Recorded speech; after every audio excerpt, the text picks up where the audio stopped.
hospital and hopefully recovering from his emergency surgery from Friday night. I see him a text that said, next time, give me a few days warning before you go in the hospital. I didn't, so. But anyway, hopefully he's recovering pretty well. This morning, I'm going to talk to us again. I always like to look at keywords in the scriptures that kind of help us build on things that move us away from Christ. And we're going to do the same thing this morning. And so I want to start by asking the question, have you ever been jealous about something? And we're going to tie in with the definition today of looking at envy. So when I ask, have you been jealous?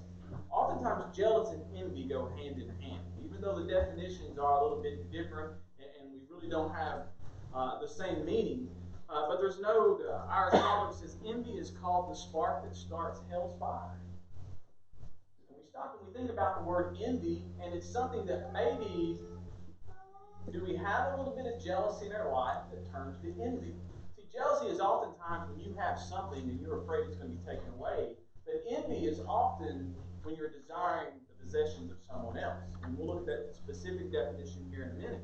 But when we stop and think about envy, the scripture is pretty clear. And in Galatians, he advises those, he says, let us not be envying of one another. When we stop and we think about words and things that come in that can affect our lives as a Christian, the Bible is full of key words or things that we should not do to one another.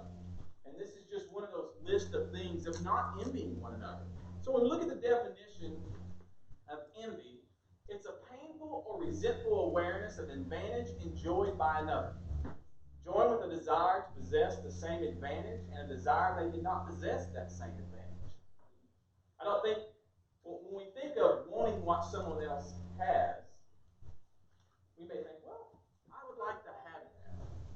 But when it turns to envy, oftentimes we think, I would like to have that because they shouldn't have it. And when we start thinking about things like that, it starts telling us that we're moving into the world of sin when we talk about envy. A feeling that we really shouldn't have as Christians. Proverbs 27:4 says, wrath is cruel and anger is outrageous, but who is able to stand before envy? And it tells me on the day of judgment, if we are envious of other people, if this envy turns to this type of anger because someone else has something that I don't have, it's going to be hard to stand before on the day of judgment. And again, in Proverbs 14:30, but envy is the rottenness of the bones.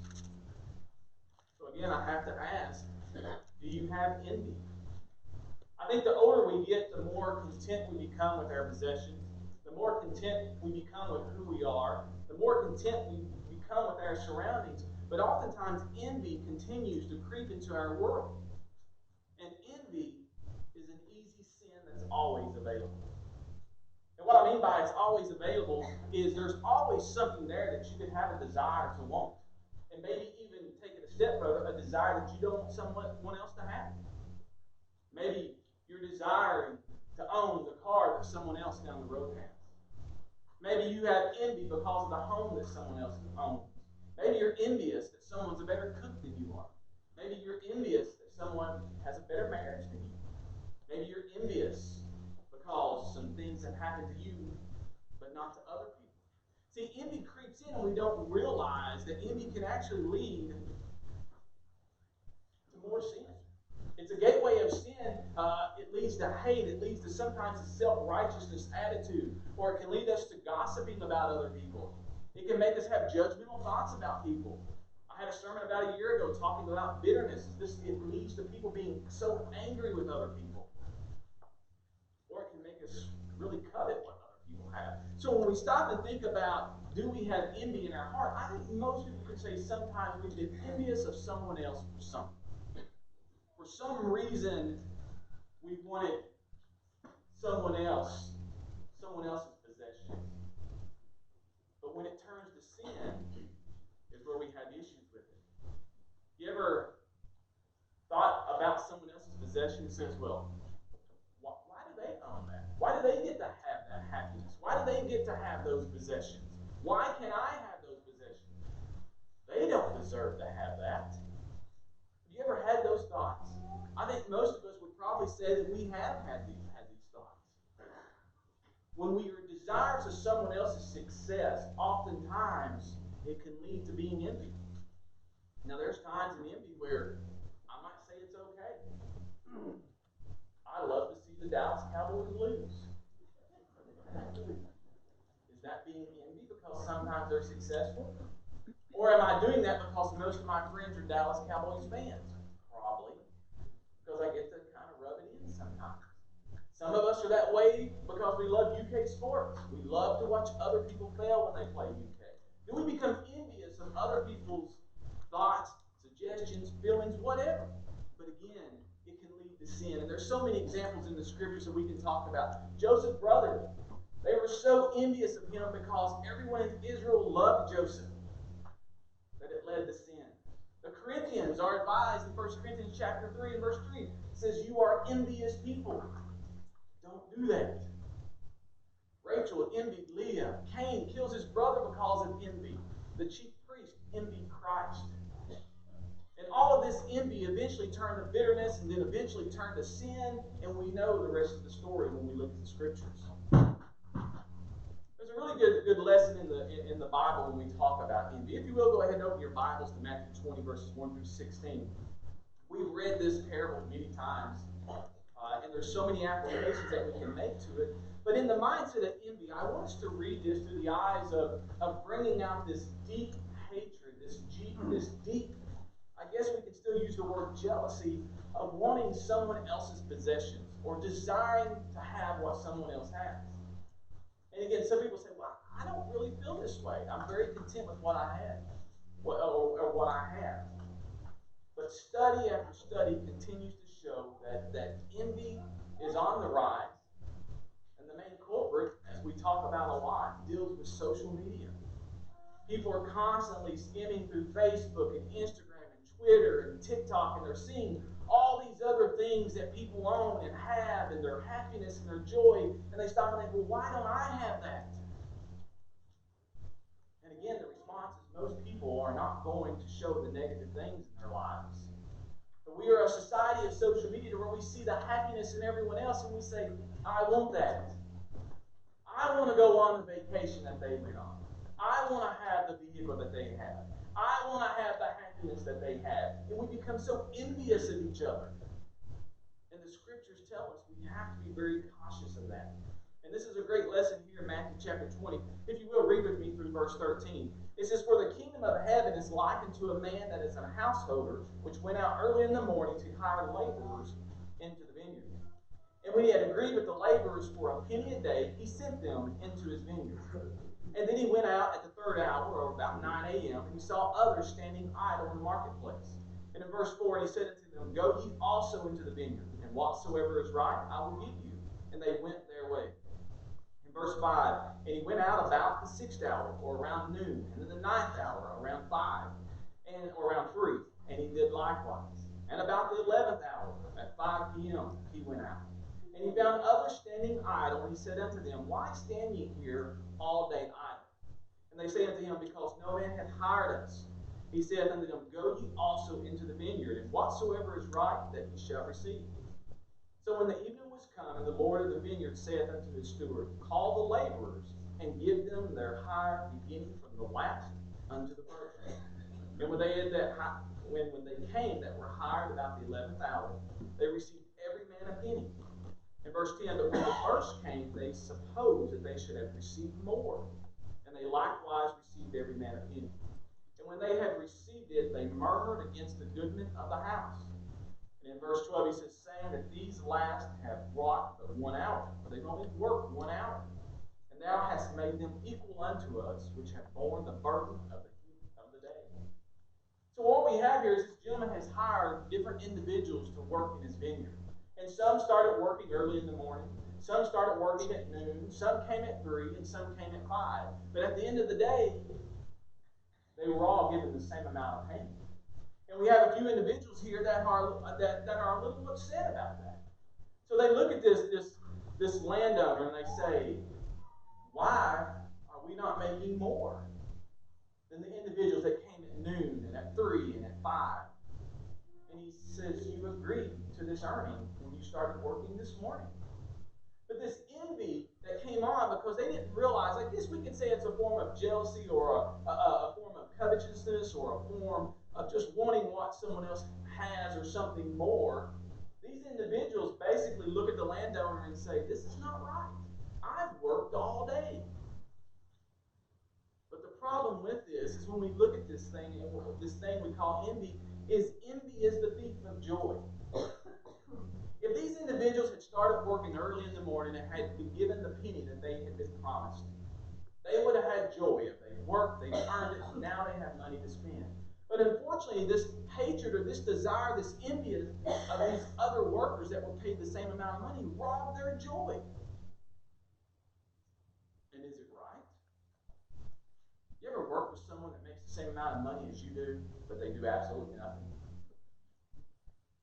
And you sit there and you think, why? Why are they making the same amount of money and they do absolutely nothing, and I'm the one that does all the work? Well, that's kind of what's happening here, but it turned into envy. It turned into the fact that they had worked all day long and these individuals come in late, and now they have this sin of envy in their heart. And then you think, well, when I read this, that doesn't sound right.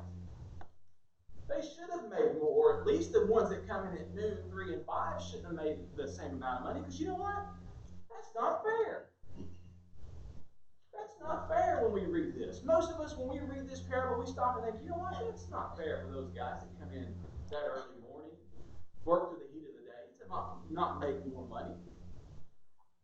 And so really when we look at fairness is kind of the fuel of envy. You know, I think sometimes kids go through this. It's not fair that someone got the part in the play and I didn't get it. It's not fair that they're the starter on a sports team and I'm not. It's not fair that they get to play a certain instrument that I was wanting to play. All right, how about some of us as adults? It's not fair that my marriage broke up and someone's with someone else and I know I was a better person than they're with now. That's not fair. It's not fair that I ended up with cancer, but the druggie didn't. It's not fair that this individual didn't make more money than the ones that started working late. When we stop and look at fairness is really what kind of fuels the envy in us sometimes. Is it really fair that these things happen? Well, I'll tell you what. Life's not fair. And I think most of us, the older we get, we realize there is no fairness when it comes to life. So what I want us to do this morning is rethink fairness. Because oftentimes we have this envy and this want of other people's possessions or happiness and things like that. And I want us to rethink this fairness from the standpoint of a different view. It may not be fair that someone has other possessions than you, because maybe you work harder. But in reality, what is fair? Is it fair to babies because someone decides to abort the baby? Is it fair that we're able to worship this morning so there's other Christians in the world being slaughtered?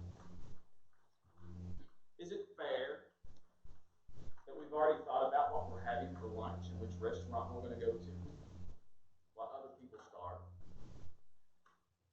Is that fair? And those are things that the reason I want us to think about rethinking fairness. Because sometimes things happen that we may not think is fair. But then I have to ask the question, is it fair that God had to crucify his own son because of the mess that we made? Is that really fair? If you didn't like what other people were doing, would you sacrifice your child for that? Because God did. There's really not a whole lot of fairness when it comes to the things we talk about. And it's kind of negative when we think of it that way. But the reason Christ gives us these teachings in the Scripture about not envying each other is because when we look at it from a fairness standpoint, oftentimes it's going to lead to envy. I want that. They don't deserve that. I deserve it more. Or I want what they have. Why did this happen to me? And those things just start going over and over in our heads. Why do they have the joy? Why did they get the job and I didn't? Why do they do these things and I don't? And it turns to envy. So I want us to kind of rethink this fairness approach. And the reason being is because fairness is the fuel of envy. Envy is the thief of our joy. So we have to rethink fairness. We have to help our younger kids realize that, sometimes there's not a fairness in life. But we have to make sure that it's not moving into envy and we become desirous of other people. And this parable leads, and he kind of gives us a really good conclusion here. Look there in verses 13 through 14. He says, "But he answered one of them, and he said, Friend, I do thee no wrong. Dost thou not agree with me for a penny?" So he's answering these individuals who are complaining because they came in early in the morning. And he says, I did nothing wrong. He says, "Take that as thine, and go thy way, and I will give unto the last, even unto the first." So this is this landowner who is, through the parable, the emblem of Christ. He's saying, you know what? I'm going to continue to do this. And he asks a question here in verse 15. He says, "Is it not lawful for me to do what I will with my own?" And we think that the landowner is asking a question because in reality, when we read this parable in Matthew chapter 20, we read it from a worldly standpoint. We read it from the first laborer. And we start to have some pity for this laborer. And we say, you know what? He has worked all day and paid. Why did he make the same amount as those that came in at noon and at 3 and at 5? But now I want you to look at this from a different perspective. I want you to look at this parable through God's eyes. Because he gives the answer here in verse 15. He says, "Is it not lawful for me to do what I will with my own?"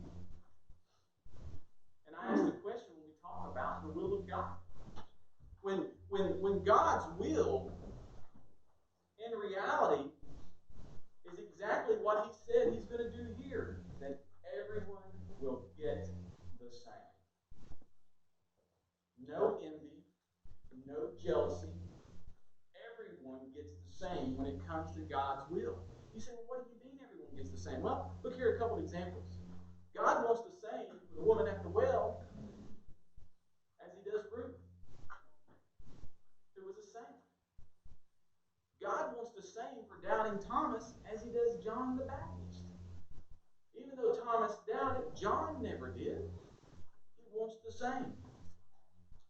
God wants the same for the thief on the cross as he does the Apostle Peter. God wants the same for the sinner as he does the saint. Or in the case of this parable, God wants the same for the last as the first. So we live in a worldly thought sometimes, and again, we think of things through this worldly lens that we covered in class this morning, and it sometimes, you know what, life's not fair. But if we look at this parable through the eyes of God, and he's saying, you know what, for you, for us who were one-time sinners, I'm going to give you the same reward as the person that's been a Christian their entire life.